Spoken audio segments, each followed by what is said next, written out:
Welcome to Akshara TV news బులెటిన్ల ముందుగా headlines. రాజ్భవన్లో తెలంగాణ గవర్నర్ జిష్ణుదేవ్ వర్మతో సీఎం రేవంత్ రెడ్డి భేటీ.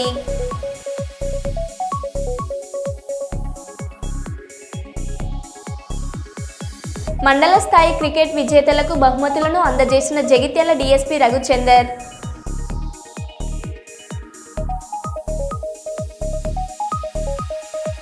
భారత్ పాకిస్తాన్ కాల్పుల విరమణపై స్పందించిన బీఆర్ఎస్ ఎమ్మెల్సీ కల్వకుంట్ల కవిత.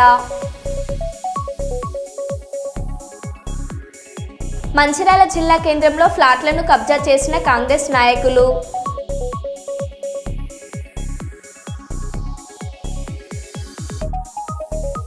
గద్వాల్ కలెక్టరేట్ ఎదుట రైతుల నిరసన.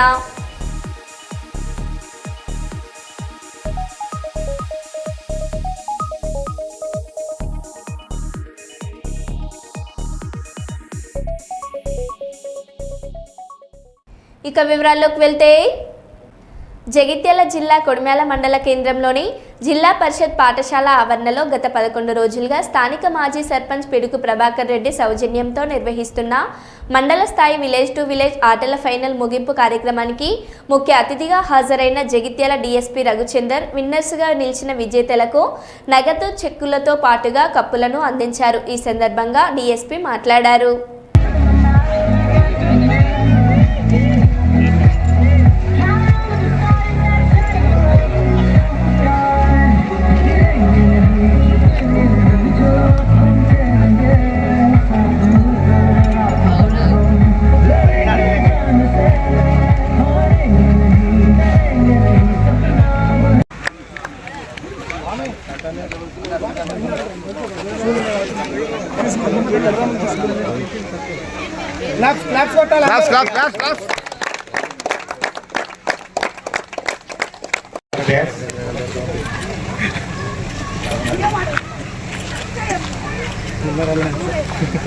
ఇచ్చినటువంటి శేఖర్ వంటి ప్లేయర్స్ అందరినీ వచ్చి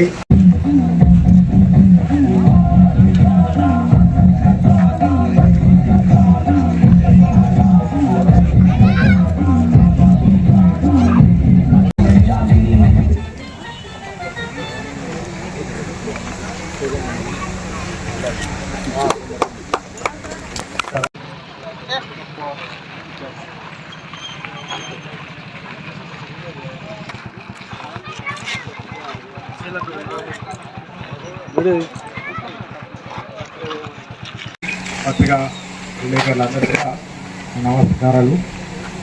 ముఖ్యంగా ఇంత ఎండాకాలం కూడా ఈ సమ్మర్ను వేస్ట్ చేయకుండా 28 టీంలు 11 రోజుల పాటు ఇంత పెద్ద టోర్నమెంట్ నిర్వహించడం అనేది నిజంగా అభినందనీయం.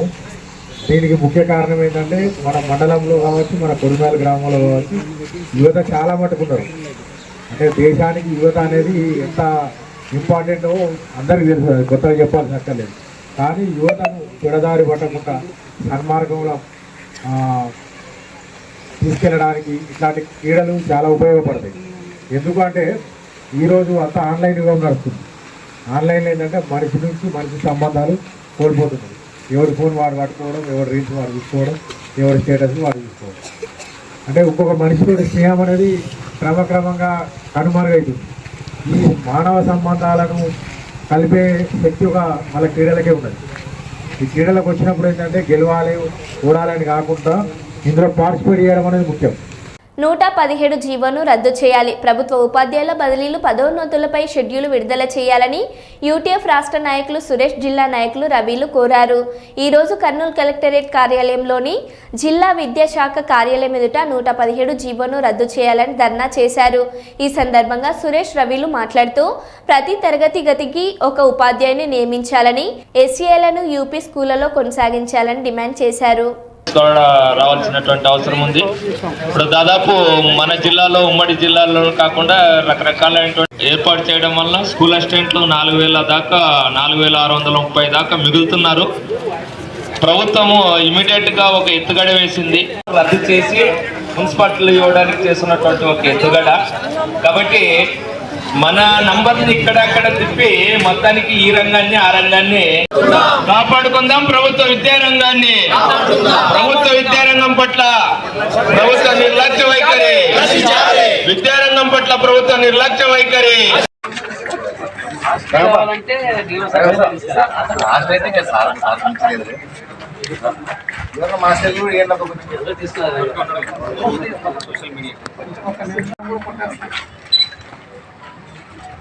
ఆ 117 ప్రత్యామ్నాయంగానే దాని ప్రకారంగానే ఈరోజు ఈ విద్యా వ్యవస్థలో సంస్కరణలు తీసుకురావడం జరుగుతుంది ఈ ప్రభుత్వం. కాబట్టి ఈ ప్రభుత్వ రంగంలో సంస్కరణలు అనేటివి 117 జీవో ప్రకారమే ఈ ప్రభుత్వం కూడా అమలు చేస్తుంది. ఆ 117 జీవోకి రద్దు చేసి కొత్త జీవో ప్రకారం పాఠశాలల పునర్వ్యవస్థీకరణ జరగాలని ఆంధ్రప్రదేశ్ ఐక్యోపాధ్యాయ ఫెడరేషన్ తరఫున మేము కోరుకుంటున్నాం. అదేవిధంగా ప్రతి ప్రాథమిక పాఠశాలలో 5 తరగతులు ఉంటే 5 తరగతికి ఒక ఉపాధ్యాయుని నియమించాలి. అదేవిధంగా మాన్యువల్ కౌన్సిలింగ్ అనేది ఎన్జిటీలకు నియమించాలి. అదేవిధంగా ఏదైతే సమాంతర మీడియం హై స్కూళ్ళలో సమాంతర మీడియాన్ని కొనసాగించాలి. అదేవిధంగా మన ఎల్ఎఫ్ఎల్ హెచ్ఎంల ద్వారానే పదోన్నతులు ఇవ్వాలి. ఎస్జిటీలకు ఎల్ఎఫ్ఎల్ హెచ్ఎం ద్వారానే పదోన్నతులు అనేది ఇవ్వాలి. ఈ విధంగా ఈ యొక్క రాష్ట్ర ప్రభుత్వం కొన్ని ఆలోచిత నిర్ణయాలను వదిలేసి ప్రభుత్వ విద్యారంగం బాగుపడే విధంగా ఈ రాష్ట్ర ప్రభుత్వం కృషి చేయాలని మేము ధర్నా కార్యక్రమాన్ని చేస్తూ ఉన్నాం. నా పేరు నవీన్ పాటిల్, జిల్లా ప్రధాన కార్యదర్శి. అన్ని జిల్లాల డిఓ ఆఫీస్ ఎదుట చేస్తున్నటువంటి నిరసన కార్యక్రమం ప్రధానంగా ఏమంటే బదిలీలు పదోన్నతులకు జీవో వెంటనే విడుదల చేయాలని, ఏవైతే సీనియారిటీ లిస్టులు పాటిస్తున్నారో అవి అసంబద్ధంగా ఉన్నాయి, కరెక్ట్గా లేవు, వాటన్నిటినీ కరెక్ట్ చేయాలని, ముఖ్యంగా ప్రభుత్వం తీసుకుంటున్న నిమిషానికి ఒక వాయిస్ 117 జీవో రద్దు చేశామన్నారు. ఎక్కడ రద్దు అయింది? 1 నుంచి 10వ తరగతి వరకు క్లాసులు నడుపుతున్నారు. అట్లే రేషనలైజేషన్ బదిలీలు చేపడతామని చెప్తున్నాం, బదిలీలు అసంబద్ధంగా ఉన్నాయి. ఆ రోస్టర్ పాయింట్ ఎట్లా పాటిస్తున్నారో ముఖ్యంగా తెలియజేయాలి అందరికీ. అదే కాకుండా ఈ రేషనలైజేషన్లో ఎవరు ఒక రోజు ఒక వాయిస్, ఈరోజు టీచర్ వస్తారంటే ఈరోజు రారు. జూనియర్కు ఆయన కావాల్సిన బదిలీ చేసే విధంగా అనుకూలంగా జీవోలు రావాలి. అదేవిధంగా ప్రతి హై స్కూల్లో ప్యారలల్ మీడియం ఉండాలా, అంటే తెలుగు మీడియం ఖచ్చితంగా ఉండాలా అని మన డిమాండ్గా ఉన్నాము. ఎలిమెంటరీ స్కూళ్ళల్లో కూడా రేషియో తగ్గించి ఎక్కువ శాతం ఎలిమెంటరీ స్కూళ్ళు బలోపేతం కావడానికి ప్రభుత్వం కృషి చేయాలని, అదేవిధంగా సమాంతర మీడియం ఇంగ్లీష్తో పాటు తెలుగు కూడా హై స్కూళ్ళలో ఉండాలని, ఏదైతే 53 తర్వాతనే హై స్కూల్లో ఇంకో సెక్షన్ రావాలి అనే నిబంధనలు సడలించి 45 వరకే పిల్లలు ఉంటే ఇంకో సెక్షన్ ఇవ్వాలని, ముఖ్యంగా యూపీ స్కూళ్ళను బలోపేతం చేసి ఏదైతే హై స్కూళ్ళలో ఉన్నటువంటి ఉపాధ్యాయులను రివర్స్ చేసి వాళ్ళకి ఎలిమెంటరీ స్కూల్ నుంచి హై స్కూల్కి ప్రమోషన్ ఇచ్చినారు. కానీ ఈరోజు ఏం చేస్తున్నారు? వాటి నుంచి మళ్ళీ రివర్స్గా ఎలిమెంటరీ స్కూల్ హెచ్ఎంగా మీరు వెళ్ళండి అంటున్నారు. అటువంటి చర్యలు చేపట్టకుండా యూపీ స్కూల్లోనే స్కూల్ అసిస్టెంట్స్ ఉండే విధంగా యూపీ స్కూళ్లను ఎడ్జిటీల నుంచి కాకుండా హై స్కూల్ టీచర్లతో నింపాలని ప్రధానంగా కోరుకుంటున్నాం. ఇవన్నీ డిమాండ్లతో మేము ఈరోజు నిరసన కార్యక్రమం చేపట్టినాం. దీన్ని విజయవంతం జరిగింది. ప్రభుత్వం కూడా ఆలోచించి తగిన నిర్ణయాలు తీసుకోవాలని కోరుకుంటూ యూటీఎఫ్ జిల్లా అధ్యక్షుడు రవికుమార్. ఖైరతాబాద్ ప్రెస్ క్లబ్లో ఉదయం 11 గంటలకు తెలంగాణ సమరయోధుల సాధన సమితి అధ్యక్షులు జిఎస్ రెడ్డి గారు, కార్మిక సంఘాల జేఏసీ చైర్మన్ జి దయానంద గారి ఆధ్వర్యంలో నిర్వహించడం జరిగింది. దీనికి ముఖ్య అతిథిగా డాక్టర్ అంబటి కృష్ణమూర్తి పాల్గొన్నారు. ఐఎన్టీసీ జాతీయ అధ్యక్షులు, మృదు స్వభావి, అనేక దేశాలు కూడా తిరిగారు వారు. ఆధ్యాత్మికంగా అంబటి కృష్ణమూర్తి గారు వారి సందేశాన్ని ఇస్తారు. థ్యాంక్ యూ అన్నగారు. సభకు నమస్కారం. ముందుగా ఈ సభాధ్యక్షులైనటువంటి గొల్లపల్లి దయానందరావు గారికి మరియు తెలంగాణ సాధన సమితి అధ్యక్షులు మా గంటా సత్యనారాయణ రెడ్డి గారికి, మా ఖైరతాబాద్ బిల్డర్ రమేష్ గారికి మరియు అనేక మంది పెద్దలు, మేజర్ చంద్రకాంత్ లాంటి వారు, సూర్యనాయక్ లాంటి వారు, అనేక వివిధ రంగాల్లో నిష్ణాతులందరూ కూడా ఈ వేదికను అలంకరించినారు. ముందుగా జై హో భారత్, మేరా భారత్ మహాన్, ఆపరేషన్ సింధూర్కు జైలు, త్రివిధ దళాలకు సెల్యూట్. ఈరోజు దేశం గర్వించదగ్గ దినాలను మనం చూస్తున్నాం. ఏదైతే ముష్కర తీవ్రవాద మూకలన్నీ అమాయకులైన భారత పౌరులను ఏదో విహారానికి వచ్చిన భారత పౌరులను మతం పేరిటిన ఒక్కొక్కరిను పరీక్షించి వాళ్ళ మతం అడిగి మరీ దారుణంగా భార్యలు ఎదుట పిల్లలు ఎదుట నిర్దాక్షిణ్యంగా చంపిన ఘటన మొత్తం దేశాన్ని కలిసివేసింది. ఎందుకంటే ఈ దేశం శాంతిని కోరుకుంటుంది. ఈ దేశం పరదేశాలతోని ప్రపంచ దేశాలందరితో కూడా ఈరోజు శాంతిని కోరుకుంటున్నది. అటువంటి మన భారతదేశం మీద ఎన్నో సంవత్సరాలుగా ఒక దుష్ట దుర్మార్గ నీచ నికృష్ట రాజకీయాలు చేసుకుంటూ తిండికి లేకపోయినా ఈరోజు అనేక మంది పిల్లలు విద్య అర్హత లేకుండా స్కూళ్లు లేకుండా రోడ్ల మీద తిరుగుతున్నారు. పాకిస్తాన్లో సరైన వైద్య అవకాశాలు లేవు, సరైన ఉపాధి లేదు. అయినా కూడా కేవలం ఇటువంటి తీవ్రవాద మూకలను పెంచి పోషించుకుంటూ ఈ తీవ్రవాదంతో 35,000 మంది తీవ్రవాదులు ఈరోజు పాకిస్తాన్లో లగ్జరీగా బతుకుతున్నారు. వాళ్ళకు కొన్ని కోట్ల డబ్బులు దేశం వెచ్చించకుండా ఇటువంటి దుర్మార్గ చర్యలకు పాల్పడకుండా దేశంలోనే ప్రపంచంలోనే ఒక తీవ్రవాద దేశంగా పరిగణించబడ్డది. దైవ కుమారుడైన యేసుక్రీస్తు ప్రభు వచ్చి చెప్పాడు, ఎవరు ఎటువంటి పని చేస్తారో అటువంటి వాడితోనే నాశనం అవుతారని. ఎవరు కత్తి పడుతుందో కత్తితోనే నాశనం అవుతారు. ఈరోజు తీవ్రవాదాన్ని పెంచిపోసిన పాకిస్తాన్ తన యొక్క చీకటి కోరల్లో తన యొక్క దుర్మార్గ కోరల్లో ఇరుక్కొని ప్రపంచం ముందు సర్వనాశనం అయ్యే రోజు ఈరోజు మన ప్రపంచమంతా చూస్తున్నది. ఎందుకంటే ఇంకా ఏ మనుగడ లేదు, ఏది లేదు వాళ్ళకు. కేవలం వాళ్ళు ఈరోజు సింధూర్ ఆపరేషన్ చేసింది ఒక 2 మహిళలతో మనం చేసినాం. అదే కర్నల్ సోఫియా ఖురేషి మరియు వింగ్ కమాండర్ భూమికా సింగ్ 2 మహిళలతోని ఏ ఒక్క సామాన్య పౌరుడికి నష్టం చేయకుండా, ప్రజలకు నష్టం జరగకుండా కేవలం ఉగ్రవాద శిబిరాల మీద దాడి చేసి 20 నిమిషాలలో ఆపరేషన్ ముగించిండ్రు. ఎంత అద్భుతమైన ప్రపంచమంతా హర్షించింది మన సంఘటన. ఏ ఒక్కరికి అమాయకులకు సంబంధం లేని, ఉగ్రవాదం సంబంధం లేని ఏ ప్రజలకు నష్టం చేయకుండా మన భారతదేశం ఈరోజు గర్వంగా ప్రపంచం ముందు తలెత్తుకుంటే, సిగ్గులేని పాకిస్తాన్, నీచమైన నికృష్టమైన దుర్మార్గమైన పాకిస్తాన్ ఈరోజు బార్డర్లో ఉన్న ప్రజల మీద దాడి చేస్తుంది. నీకు ధైర్యం ఉంటే మా సైనికులతో కొట్లాడు, నీకు ధైర్యం ఇస్తాను. ఈరోజు దావుద్ ఇబ్రహీం లాంటి వాళ్ళని పెంచి పోషించింది, అసర్ మసూద్ లాంటి వాళ్ళని పెంచి పోసింది. వాళ్ళంతా పారిపోయింది ఈరోజు దేశంలో లేకుండా. పాకిస్తాన్ తొందరలోనే ఇంకా ఇటువంటి వేషాలు వేస్తే మాత్రం ప్రపంచ పటంలో లేకుంటే పోతుంది. ఖబర్దార్ పాకిస్తాన్ అని ఈరోజు హెచ్చరిస్తున్నాను. ఈ అవకాశాన్ని ఇచ్చిన పెద్దలందరికీ కృతజ్ఞతలు తెలుపుతూ సెలవు తీసుకుంటాను. జై హింద్, జై భారత్. మేరా భారత్ మహాన్, మేరా భారత్ మహాన్, మేరా భారత్ మహాన్.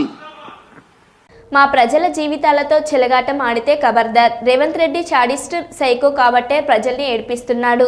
నువ్వు సైకో కాబట్టే ఎవరు చెప్పినా వినడం లేదు. ముఖ్యమంత్రి అనేవాడు ప్రజల కష్టాలు తెలుసుకోవాలి. ఇలాంటి పిచ్చి వేషాలు మానుకోవాలి. రేవంత్ రెడ్డి, ఈ కాంగ్రెస్ సర్కార్ ఓ తుగ్లక్ ప్రభుత్వం. ముఖ్యమంత్రి ఓ తుగ్లక్. ఈ ప్రభుత్వానికి తలతోక లేదు. ఇది ఎన్నో రోజుల పాటు ఉండదు. BJP MP Etela Rajender. నేను చాలాసార్లు చెప్పిన ముఖ్యమంత్రి గారి గురించి. ఇవాళ మా ప్రజల్ని ఏడిపించుకొని నీకేదో ఓట్లెత్తే ముఖ్యమంత్రి పోయి కుర్చీ మీద కూర్చొని ఇవాళ మా ప్రజల్ని ఏడిపించుకుంటావు అంటే నువ్వు శాడిస్ట్ అయితేనే ఏడిపించుకుంటావు. గుర్తుపెట్టుకో, నువ్వు శాడిస్ట్. నువ్వు ఎవరు చెప్పినా వింటలేవంటే నువ్వు సైకో అయితేనే ఇవ్వవు. నువ్వు గతంలో కూడా చెప్పినా నేను మంచి పద్ధతి కాదు. ఇవాళ పరిపాలకుడు అనేవాడు, ముఖ్యమంత్రి అనేవాడు ప్రజల కన్నీళ్ళు ఏంటిది, ప్రజల కష్టాలు ఏంటివి, ఒకవేళ నీకు నీ ఇంటెలిజెన్స్ వ్యవస్థ ఉంటుంది, తెలుసుకోవాలి. ఒకవేళ అక్కడి నుంచి తెలుసుకునే ఓపిక నీకు లేకపోతే నీ సొంత మనుషులు ఉంటారు, అందరూ తెలుసుకొని ఇట్లాంటివి రెక్టిఫై చేయాలి. కానీ ఇవాళ నీ కింద ఏమవుతుందో తెలియకపోతే నువ్వు ఎట్లా ముఖ్యమంత్రి అయినావు, నువ్వు ఎట్లా వ్యవస్థ సిస్టంలో నాకు అర్థం కావట్లేదు. నీవే మున్సిపల్ ముఖ్యమంత్రి, మళ్ళీ అన్ని ఈయనకి జరుగుతాయి. కాబట్టి నేను ముఖ్యమంత్రిని డిమాండ్ చేస్తున్నా, ఇట్లాంటి పిచ్చి వేషాలు మానుకో. నీ కింద అధికారులు ఏం చేస్తుండో దృష్టి పెట్టు, నీ సిస్టమ్ను బాగు చేసుకో. కానీ మా ప్రజల జీవితాలతో చెలగాటమనే ప్రయత్నం చేస్తే ఖబర్దార్ నా కొడుక అని చెప్పి హెచ్చరిస్తున్నా. నీ అబ్బా జాగిరి కాదు అని చెప్పి తెలియజేస్తా ఉన్నా. ప్రజల జీవితాలతో ఆడుకున్నాడు ఎవడు బాగుపడని చెప్పి నేను శపిస్తున్నా, గుర్తుపెట్టుకో అని చెప్పి ఇప్పటికైనా కాంగ్రెస్ పార్టీ నాయకులారా, మంత్రులారా, మీరు కూర్చొని ఇవాళ నీ కింద ఏం చేస్తున్నో తెలియకుండా మీరు సోయి లేకుండా ఉంటే మాత్రం నీ ఎంబడి పడతామని చెప్పి హెచ్చరిస్తూ మీ అందరికీ అండగా ఉంటూ సెలవు తీసుకుంటున్నాను. భారత్ పాకిస్తాన్ కాల్పుల విరమణపై స్పందించిన బీఆర్ఎస్ ఎమ్మెల్సీ కల్వకుంట్ల కవిత, ఇండియన్ ఆర్మీకి సైనికులకు వందనాలు. అమెరికా అధ్యక్షుడు డొనాల్డ్ ట్రంప్ అమెరికా మధ్యవర్తిత్వం వహించింది అని ట్వీట్ చేయడం కొంత బాధ కలిగించింది. భారత ప్రధాని నరేంద్ర మోదీ ట్వీట్ చేస్తుంటే బాగుండేది. పార్లమెంట్ స్పెషల్ సెషన్ పెట్టి అన్ని విషయాలు చర్చించాలి. సీజ్ ఫైర్ అయింది ఇండియా పాకిస్తాన్ మధ్యలో అని తెలిసింది. అందరికీ కూడా congratulations. At the same time ఈ యుద్ధంలో మరణించినటువంటి సైనికులందరికీ కూడా మనస్ఫూర్తిగా నా నివాళులు అర్పిస్తూ ఉన్నాను. అట్లానే చాలా ధైర్యంగా మన సేన అంతా కూడా మనల్ని కాపాడడానికి ప్రయత్నం చేసి మన వైపు చాలా తక్కువ క్యాజువాలిటీస్ అయ్యేటట్టుగా మరి వారు ప్రయత్నం చేసి మన దేశాన్ని రక్షించినందుకు మన భారత సైన్యానికి అందరికీ కూడా వందనాలు సమర్పించుకుంటున్నాను. ఎట్ ద సేమ్ టైం ఇన్ని రోజులు అంటే నేను ఒక పార్లమెంట్ మెంబర్గా పనిచేస్తున్నాను. నేను అమెరికా టూర్కి వెళ్ళినప్పుడు కానీ ఎప్పుడు కానీ ఎంపీస్ అందరం కలిసి మాట్లాడినప్పుడు కానీ ఇండియా పాకిస్తాన్ మధ్యలో ఇష్యూస్ ఏవైనా కూడా ఇండియా పాకిస్తాన్ మాత్రమే కూర్చొని మాట్లాడుకోవాలి. వేరే దేశాలు మధ్యవర్తిత్వం వహించడం కానీ వేరే దేశాలలో ఇంటర్ఫియరెన్స్ ఉండడం కానీ కరెక్ట్ కాదు అనేటటువంటి ఒక అండర్స్టాండింగ్ మన దేశవాసులందరికీ కూడా ఉండింది.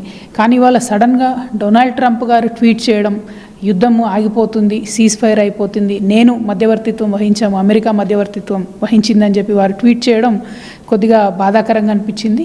మన దేశ ప్రధాని గారు ట్వీట్ చేస్తుంటే మన భారతదేశం యొక్క గొప్పతనం కానీ మన భారతదేశం యొక్క పొజిషన్ కానీ ఇంకా స్ట్రాంగ్ ఉండేదని చెప్పి నేను మనస్ఫూర్తిగా నమ్ముతా ఉన్నాను. ఖచ్చితంగా ఒక స్పెషల్ సెషన్ ఆఫ్ పార్లమెంట్ పెట్టి అందులో ఈ విషయాలన్నీ కూడా డిస్కస్ చేయాలి. ఇన్ని సంవత్సరాల నుంచి 1972 నుండి ఇప్పటి వరకు కేవలం దీన్ని బైలాటరల్గా అంటే ఓన్లీ ఇండియా పాకిస్తాన్ కూర్చుని మాట్లాడుకునేటట్టుగా ఇతర దేశాల ఇంటర్వెన్షన్ లేకుండా కాపాడుకుంటూ వచ్చినటువంటి ఇష్యూలో సడన్గా అమెరికా ఎందుకు వచ్చింది, ఎందుకు మధ్యవర్తిత్వం వహించింది, ఈ అంశాలన్నింటినీ కూడా క్లారిటీ ఇవ్వాలి. అదేవిధంగా మన సివిలియన్స్ మీద జరిగినటువంటి నష్టం, ఎట్ ద సేమ్ టైం ఏ టెర్రరిస్టులను పట్టుకున్నాము, ఎక్కడ టెర్రర్ క్యాంప్స్ని మనం హతం చేయగలిగినాము, రేపటి నాడు మళ్ళీ పాకిస్తాన్ ఇటువంటి దుశ్చర్యకు పాల్పడకుండా మనం ఎంత కఠినంగా పాకిస్తాన్ని నిలువరించగలిగినాం అనేటటువంటి అంశాలన్నీ కూడా గౌరవ ప్రధానమంత్రి గారు, రక్షణ శాఖ మంత్రి గారు కూడా దేశ ప్రజలందరికీ పార్లమెంట్ సెషన్ పెట్టి తెలియజేస్తే బాగుంటుందని చెప్పి నేను నమ్ముతా ఉన్నాను. Thank you. జై హింద్.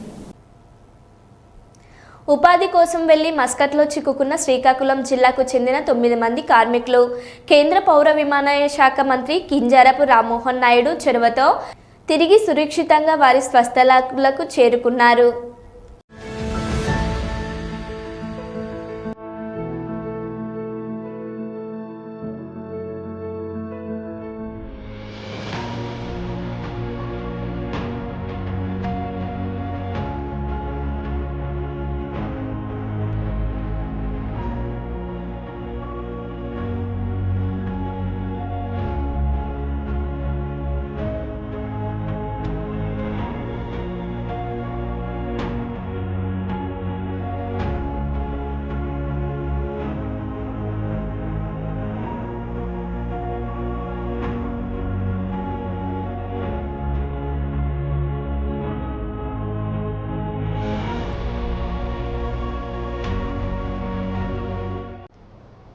యుద్ధం విరమించాలని నేను అంటే నారాయణను పాకిస్తాన్ పంపాలని బీజేపీ నాయకులు అన్నారు.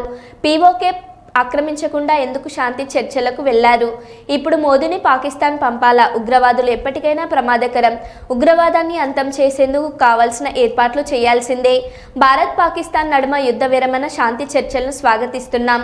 ఉగ్రవాదులపైన దాడి చేయమని చెప్పిన దానికి మమ్మల్ని అపార్థం చేసుకుంటారా? దీనిని తీవ్రంగా ఖండిస్తున్నాం. సిపిఐ జాతీయ కార్యదర్శి నారాయణ. టెర్రరిస్టులను అంతం చేయడానికి కావాల్సిన ఏర్పాటు చేయాల్సిందే. అది రేపు బయలుదేరే డిస్కషన్లో కూడా పాకిస్తాన్ భారతదేశ మధ్య చర్చల్లో కూడా ఎవరైతే పహల్గామ్లో దాడికి ప్లాన్ చేశారో ఆ టెర్రరిస్ట్ వెనక్కి తీసుకురావాలా. ఎందుకంటే గతంలో బాంబేలో హోటల్ పైన దాడి చేసిన టెర్రరిస్ట్ వెనక్కి తీసుకొచ్చారు కదా, అదే పద్ధతుల్లో వీళ్ళని కూడా టెర్రరిస్ట్ కూడా వెనక్కి తీసుకురావాల్సిన అవసరం ఉంది. దాన్ని బయలుదేరే డిస్కషన్ పెట్టాలా. ఇంకొకటి, ఇప్పుడు శాంతి చర్చలు కొనసాగిస్తున్నాయి కదా, మరి ఒకప్పుడు నేను చెప్పిన దాన్ని నాకు నారాయణ పాకిస్తాన్ పంపించాలని చెప్పేసి కొంతమంది బీజేపీ నాయకులు అవాక శాఖలు వాగారు. ఇప్పుడేమంటారు, ఇప్పుడు మోడీని పంపించాలన్నా పాకిస్తాన్కి? అనేక మందిని చనిపోయారు, 26 మంది చనిపోయారు, ముఖ్యపక్షాన్ని పెళ్లి చేయడం చనిపోయింది. అంత బాధ వాళ్ళకంతా కాంపన్సేషన్ ఎవరు ఇస్తారు? వాటిపైన ఎవరు బాధ్యత ఇస్తారు? మరి అవన్నీ లేకుండా ఎందుకు సీజ్ ఫైర్ అయ్యారు? ఎందుకు పీఓకి ఎందుకు ఆక్రమించుకొని వదిలేసి చేశారు? ఇవన్నీ చూసినప్పుడు మీరు టాక్టిఫుల్ గా భారతదేశం అడ్డం పెట్టుకుని చేసే వ్యాపారం తప్పకుండా నాకేం కనపడలేదు. సిన్సియర్గా మేము టెర్రరిస్ట్ పైన దాడి చేయమని గిట్టికి చెప్పిన దానికి మమ్మల్ని అపార్థం చేసుకుంటారా? మేము తీవ్రంగా నిరసిస్తున్నాం. ఈ శాంతి చర్చను స్వాగతిస్తా ఉన్నాం. వైద్యుల నిర్లక్ష్యంతో మాతా శిశు కేంద్రంలో పసికందు మృతి.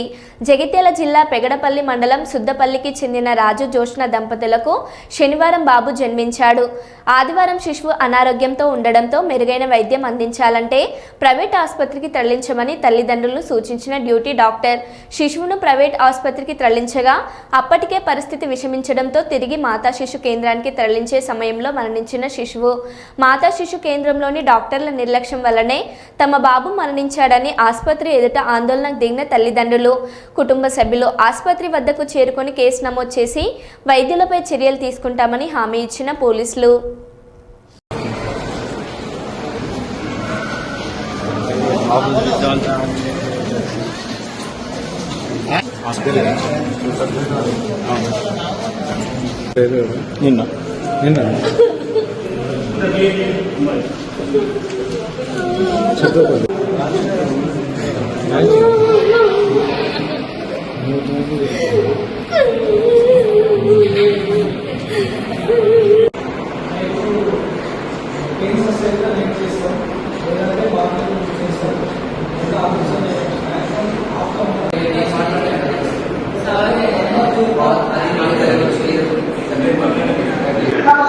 నా పేరు రాజు, మా భార్య పేరు జోష్న. సుద్దపల్లి గ్రామం మాది, మండలం పేడపల్లి, జిల్లా జగిత్యాల. శుక్రవారం నైట్ మాతా శిశు హాస్పిటల్కి రావడం జరిగింది డెలివరీ కోసం. 10 నాడు 10:52 నిమిషాలకు డెలివరీ జరగడం జరిగింది. బాబు మగ పిల్లాడు బాబు పుట్టడం జరిగింది. 1 కిలో 800 గ్రాములు బాబు ఉండడం వల్ల ఆక్సిజన్ అబ్జర్వేషన్లో పెట్టడం జరిగింది. నిన్న బాబు ఈరోజు అడగడానికి పోతే Sai Kumar sir doctor sir breathing అందుతలేదు, అట్లనే ఉంది, పుట్టిన బాబు ఎట్లున్నా ఇప్పుడు అట్లనే ఉంది, వేరే హాస్పిటల్ పోవాలని తరలించాలని చెప్పిండు. మళ్ళా కాసేపటికి సీరియస్ ఉందని ఆయననే చెప్పి ఆ సార్కు ప్రైవేట్ హాస్పిటల్ ఓన్గా ఉండడం వల్ల ఆయన అనుచరుడు వచ్చి ఇక్కడికి వెళ్ళి హాస్పిటల్ మా వాళ్ళను ఇట్లా పోర్ట్రేట్ చేసి మైండ్ వాష్ అట్లా చేయడం వల్ల హాస్పిటల్కి వెళ్ళడం జరిగింది. సారు మళ్ళా 1 గంట తర్వాత వచ్చి ట్రీట్మెంట్ చేసిన తర్వాత ఖర్చు ఎక్కువ అవుతుంది, ఇతను స్తోమత అయితే ఇట్లా వేయించండి, లేదంటే కర్నూలు గవర్నమెంట్ హాస్పిటల్కి రాస్తానంటే అతను స్తోమత లేదని చెప్పడంతో డాక్టర్ నిర్లక్ష్యం వల్ల నా కొడుకు చనిపోవడం జరిగింది. ఆ డాక్టర్ నిర్లక్ష్యం వల్ల. అదే ఆయన కొడుకుకు ఆయన బిడ్డకి ఏమన్నా ఇదే ఇట్లా నిర్లక్ష్యం చేస్తాడు ట్రీట్మెంట్, అసొంటి డాక్టర్కి ఉద్యోగం ఇవ్వకూడదని గవర్నమెంట్ హాస్పిటల్లో కోరుకుంటున్నాను. ఈటెల రాజేందర్ బేవకూఫ్ చేష్టలు చేస్తున్నాడు. ఈటెల రాజేందర్ను తిట్టడానికి ప్రెస్ మీట్ పెట్టాను. ఈటెల రాజేందర్ పాగలగాడుగా అయ్యండు. ఇంకోసారి రేవంత్ రెడ్డిని కానీ కాంగ్రెస్ నాయకులను ఏమైనా అంటే నడి రోడ్డులోనే నిన్ను గుంజిళ్లు తీపిస్తా జగ్గారెడ్డి అన్నారు. బగర్ సబ్జెక్టులోనే ఈటెల రాజేందర్ తిట్టాలనే ప్రెస్ మీట్ పెట్టిన, తిట్టనికనే పెట్టిన ప్రెస్ మీట్. వాడు ఒక మెంటల్ అయిపోయాడు, వాడు ఏం మాట్లాడుతున్నాడో తెలుస్తుంది ఈటెల రాజేందర్కి. అందుకే ఆయన పాగలగాడు అయ్యిండు, బేకూఫ్ చాతాలు చేస్తున్నాడు ఈటెల రాజేందర్.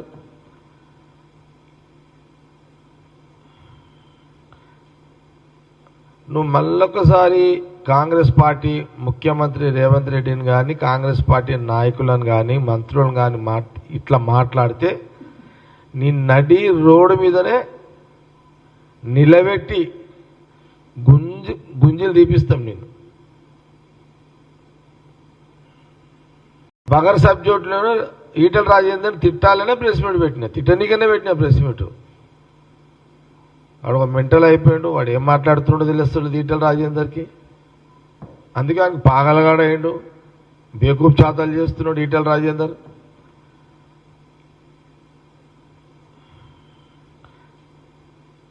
నువ్వు మళ్ళొకసారి కాంగ్రెస్ పార్టీ ముఖ్యమంత్రి రేవంత్ రెడ్డిని కానీ కాంగ్రెస్ పార్టీ నాయకులను కానీ మంత్రులను కానీ ఇట్లా మాట్లాడితే నీ నడి రోడ్డు మీదనే నిలబెట్టి గుంజలు తీపిస్తాం నేను. పల్లె దవాఖానతో ప్రజల చెంతకు మెరుగైన వైద్యం అందుతుందని జగిత్యాల ఎమ్మెల్యే డాక్టర్ సంజయ్ కుమార్ అన్నారు.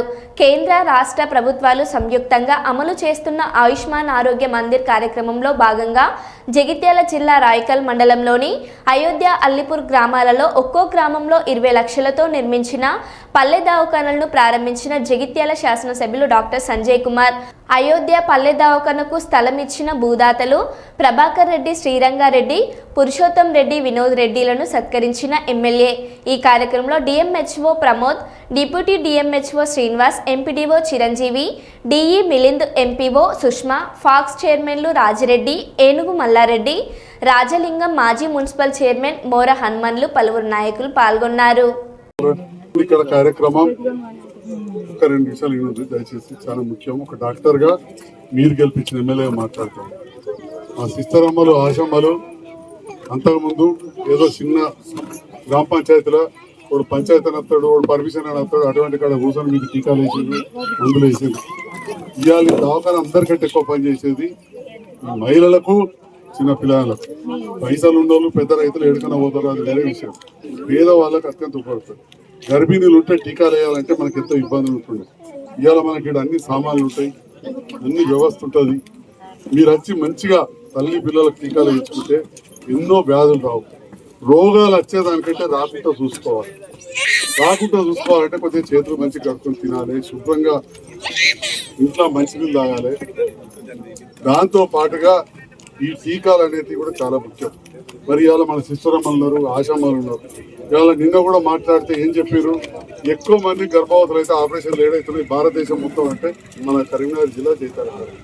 ఆపరేషన్ అయితే ఏమవుతుంది, ఒక్కసారి ఆపరేషన్ అయితే రెండోసారి మళ్ళీ వేయాలి, రెండోసారి చేసాక మూడోసారి కడుపు వస్తే గర్భసంచి తీయాలి. ఆ 3 ఆపరేషన్లు ఎవరికి పేగులు ఎత్తుకపోతాయి. కడుపు నొప్పి అయితే మళ్ళీ పేగులు ఆపరేషన్ చేయాలి. ఈ ఎల్లవేళ కడుపు నొప్పి, ఈ చూస్తే నడుము నొప్పి, ఆయన పని చేయరాకుండా అవుతారు. ఇంట్లో పిల్లలను ఎత్తుకుని కట్టం అవుతుంది, భర్త కట్టం, ఈ కట్టం, మందుల పాలవుతుంది.